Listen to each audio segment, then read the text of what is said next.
Jay, what is one of the, you had 40 some odd tryout players out there. What does, very basic drills, basic plays, what does a guy like that need to do to get a shot at, I guess getting a contract is the next stage? We got 2 days to look at them, really. We're trying to throw some stuff mentally at them, see how they can learn, and then get them out there on the field. A lot of individual work so we can see how they move around, see what kind of speed, obviously, they have, quickness.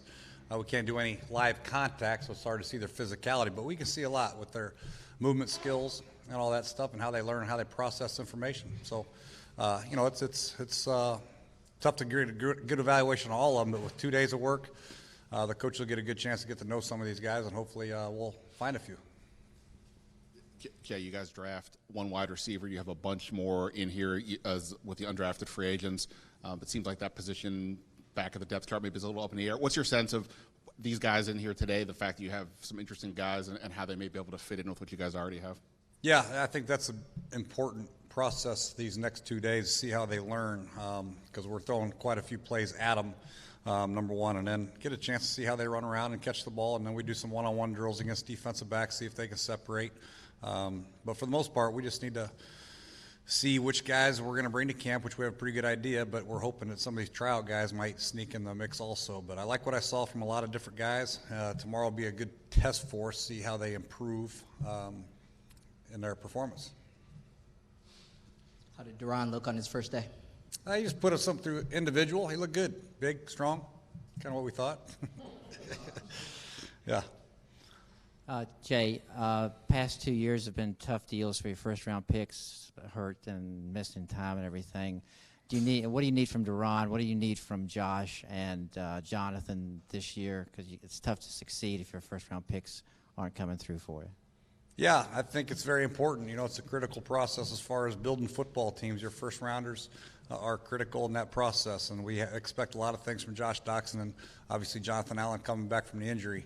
But Dron Payne, throwing him in there with Jonathan will be a big plus for both those guys. They played together. They know each other. They both have a similar skill set, and I think they'll be productive side by side. Obviously, keeping them healthy, we can never predict that. Josh had an unfortunate Achilles deal, and then obviously Jonathan's foot last year. So knock on wood, hopefully we get all three of those guys healthy, and they will be major contributors. Your initial impressions of Darius? Well, I mean, he looked fine. Really, nobody tackled him, so that was a good thing. But yeah, he's just a ball of energy. He's really excited to be here, and he's willing to learn, and he's first in the meeting, got his playbook open, and just soaking in all the knowledge. And then we sent him in here a little bit early to get with Chad and our strength staff, so get him a couple good days of weightlifting and try to get on par with the rest of the guys. So when we start OTAs, he'll have a good his feet under him. A lot of these guys who have been these draft picks, they've been traveling around so much, we don't want to overload them out there and have them pull something. So we got them some good individual work, sent Duran, Sean Dion, Hamilton, and obviously Darius in the weight room to go with the strength staff. Some second-year guys, too. Fish Smith's, and he's a guy who played in a couple of games at the end of last year. What did you see, and what did your staff see that led you to invite him back for year two here? I think it's a chance for him to just get some more reps and take and go through the process again. These young guys who get an opportunity to go through this, it's not a punishment for them. It's actually an opportunity for them to get on the field, listen to the coverages again, and go through it and perform and separate themselves from the rest of the guys. And Fish showed up, and obviously Pipkins did a great job today. So all those guys that were invited to come back to the rookie minicamp all looked well. Coach, you sort of talked a little bit about Duran and Jonathan Allen, and you have all these guys from Alabama. What is it about them that works well with this Redskins team? Well, they have a lot of good players. I think they've had 18 or 20 of them drafted the last few years. So, they get the top high school guys. They get the top, and they turn into top pro guys a lot of times. They've been to 3 national championship games and won 2. So that's not all coaching. It's some playing. They have very skilled players on their team across the board, offensive line, defensive line, linebackers, secondary. They're well coached. So when they come from Alabama, usually they're ready to roll from a mental standpoint, and they know how to work. They know the grind of long seasons because they usually play 2 playoff games, and I know Coach Saban and those coaches up there work them hard throughout the year. So they have a good understanding what football is all about, great passion for the game, and that's been the case so far with the Alabama guys we've brought in here.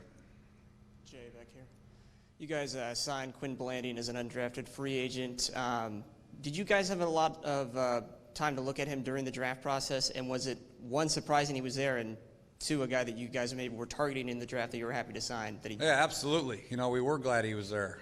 We ended up getting Apke in the 4th round, so we kind of, you know, we're done with the safety position in the draft, but we knew we had to bring a couple more in for the free agency, and we're glad he was there. You know, I thought he had a draftable grade on him for sure. He had been very productive at Virginia and showed up in the Senior Bowl from. You know, he's got a great chance to stick around. Jay, a non-rookie question. Any update on Ari Kwanjo's health? Yeah, I think there's not really an update. We're going to get a second opinion on him. We're going to check out his quad tendon, see what happened. Is that the first report that it's a torn quad? That's the first report. You know, we haven't got the official MRIs back and all that stuff. That was the fear. But anytime you have an injury like that, we got to get it all checked out and make sure that what you think it is actually a fact. Sure. Right now, we don't know for sure. And then the Laval signing was before the injury, though, correct? Okay. Yeah. Thank you. Jay, obviously you have some knowledge of these guys, all these guys out here, but obviously some more than others. Do you recall a case in the previous years where at this point of the process, somebody you didn't have a great sense of, and you watched them rise up through the through the weeks? And if so, what was the thing that sort of stood out to you that sort of they were able to sort of get all the way through? Guys that, like last year and year before, were out of this thing? Yeah, we've had a few. You know, Rob Kelly and Maurice Harris, and we've had a few guys that have come through these workouts. And you know, you're just looking for guys that obviously produce with the opportunities that they have. You're looking for a skill set that you think would fit in well with what you're trying to do offensively, defensively, or even special teams. You know, if you see a big receiver that can run, put him in some special teams drills. We think he has a chance to be a flyer or something like that. Bring them to camp and then see how they produce throughout training camp. But this is just step one in the process, very important process to try to make sure we're bringing the right guys at training camp, get them through OTAs first, and then get them to training camp for the competition, because competition is king, and we're looking for the right guys to push the guys already on our roster and make a battle out of it.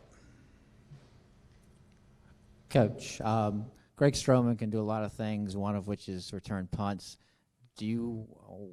Are you hopeful that he can return punts for you and take some pressure off of Crowder? I think it's important to have another guy do it. Last year we kind of, you know, we did a poor job of having a guy who can do it. That's my fault. You know, I think D'Angelo Hall did one game, but we need another guy that can do it. Having Trey Quinn and Greg will be a big benefit. You know, there's some other guys out here we're going to look at as far as opportunity to return some kicks. So we'll see, but Greg will get an opportunity to do that and take some pressure off Jameson. But still, we anticipate Jameson being a return guy. Do you know when Ari is going to get that second opinion? Should be doing it now, I hope. Yeah. Anyone else? We're good? The trial. Yeah, I can hear you.